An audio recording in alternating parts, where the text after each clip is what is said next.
Hai minasan, kembali lagi sama Nafta di sini. Kali ini kita akan membaca cerpen fiction real yang ke-15. Judulnya Sahabat Masa Kecil. Dipublish pada hari Minggu 1 November 2015. Langsung kita mulai. Aku yakin semua orang pasti memiliki sahabat masa kecil. Aku pun memiliki banyak sahabat masa kecil. Tapi sekarang mereka semua telah menemukan jalan mereka masing-masing. Ada yang melanjutkan sekolah di luar kota, bekerja, dan lain-lain. Sekarang hanya tersisa 4 orang, yaitu kakakku, kakak sepupuku, adik sepupuku, dan aku. Hanya kamilah yang masih sering berkumpul bersama. Kebahagiaan sederhana yang kami rasakan ketika berkumpul serta saling melepas rindu. Kebahagiaan singkat yang menciptakan memori indah dalam diri kami masing-masing. Terkadang aku berharap agar masa itu terulang kembali, bermain bersama setiap hari tanpa memikirkan beban apapun, hanya bersenang-senang bersama sepanjang waktu.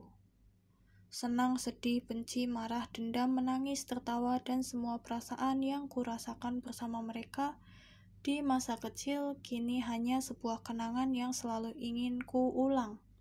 Yah, dan aku sadar bahwa semua itu tak dapat diulang. Jadi aku dan yang lainnya mulai menciptakan kenangan baru untuk dikenang di hari-hari berikutnya. Kenangan di masa remaja yang mungkin saat kami telah menjadi dewasa, masa-masa ini tak dapat diulang lagi. Kenangan yang hanya bisa dilakukan oleh kami di masa remaja kami. Kenangan yang akan menghiasi memori kami, kenangan akan berbagai peristiwa, kejadian, dan kegiatan-kegiatan yang kami lakukan di masa remaja kami. Ya, aku sangat ingin menciptakannya bersama mereka. Oni-chan, jika kau membaca ini, bisakah kita ciptakan kenangan masa remaja kita suatu saat nanti? Bagi para pembaca, sudahkah kalian ciptakan kenangan indah bersama sahabat masa kecil kalian hari ini? Baiklah, cukup sampai di sini ceritanya. Jana, emot senyum, tamat. Di sini ada gambar telur-telur yang aku hias ketika Paskah. Tuh zaman SMP kayaknya. Ada Minion, ada Kirby. Ada keterangan ini adalah telur Paskahku yang diikut sertakan ke lomba emot Pac-Man. Karena ramai, jadi aku ibaratkan ini adalah gambaran sahabat masa kecilku yang sedang berkumpul. Emot Pac-Man tapi ada air matanya. Waktu itu telurnya itu nggak ada yang percaya kalau itu yang bikin aku. Semua orang bilang itu bikinan kakakku. Semua orang bilang itu bagus, makanya nggak ada yang percaya kalau itu bikinanku.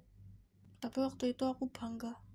Waktu itu aku sempat baca di buku Bobo cerita tentang seorang anak yang suka membuat puisi.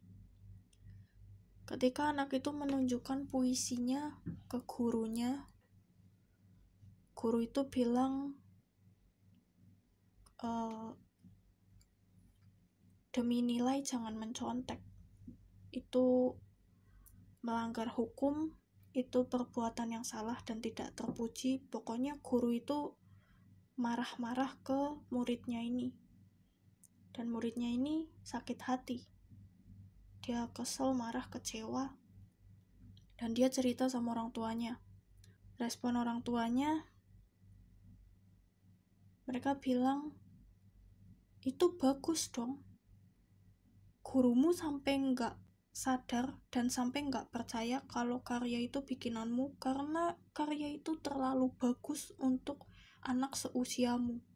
Berarti kan itu potensi yang sangat besar di dirimu. Berarti kamu harus kembangkan itu. Dan ketika gurumu nggak percaya, itu bukan masalah. Kamu tetaplah kamu, potensimu tetap potensimu. Dan ketika anak itu dengar orang tuanya bilang gitu, dia jadi semangat untuk bikin karya, dan dia nulis setiap hari di sebuah buku, sampai suatu hari buku itu ketinggalan di kelas, dan guru itu menemukan tulisan itu. Terus ketika mau dibalikin, kan anaknya udah pulang, gurunya mikir besok aja deh gitu. Jadi buku itu disimpan sama gurunya, dan gurunya ini ngebaca-baca tulisan-tulisan yang ada di dalam buku itu, dan guru ini tersadar ternyata itu bikinan si anak ini, si muridnya yang sebelumnya dia maki-maki, dikatain plagiat, dikatain pembohong, dicap jelek, dikasih nilai rendah karena dia mikirnya dia emang pengen dapat nilai dengan cara yang salah. Akhirnya guru ini besoknya minta maaf karena udah salah sangka gitulah. Terus akhirnya happy ending karena si anak ini juga memaafkan gurunya. Dan cerita itu membekas di aku karena ada banyak hal yang aku lakukan memang gak diakui sama orang lain. Yang diakui justru kakakku atau orang lain, dan aku selalu dipandang sebelah mata. Berkat cerita itu, waktu itu aku bisa survive. Aku selalu menganggap, wah, terlalu bagus sampai orang-orang gak mau mengakui bahwa akulah yang melakukan itu. Termasuk pembuatan telur itu. Waktu itu semua orang memuji kakakku. Semua bilang, wah kamu keren, hebat, pinter banget bisa bikin telur Paskah sebagus ini. Kakakku selalu bilang, bukan aku yang bikin, itu yang bikin Naf. Aku sama sekali gak pegang, satu pun aku gak pegang. Tapi semua orang gak percaya, semua orang bilang, haha, gak mungkin Naftal yang bikin, gak mungkin adikmu yang pegang. Gak usah merendah, kita semua tahu ini bikinanmu, gak mungkin adikmu bisa bikin sebagus ini pantas jadi juara gitulah.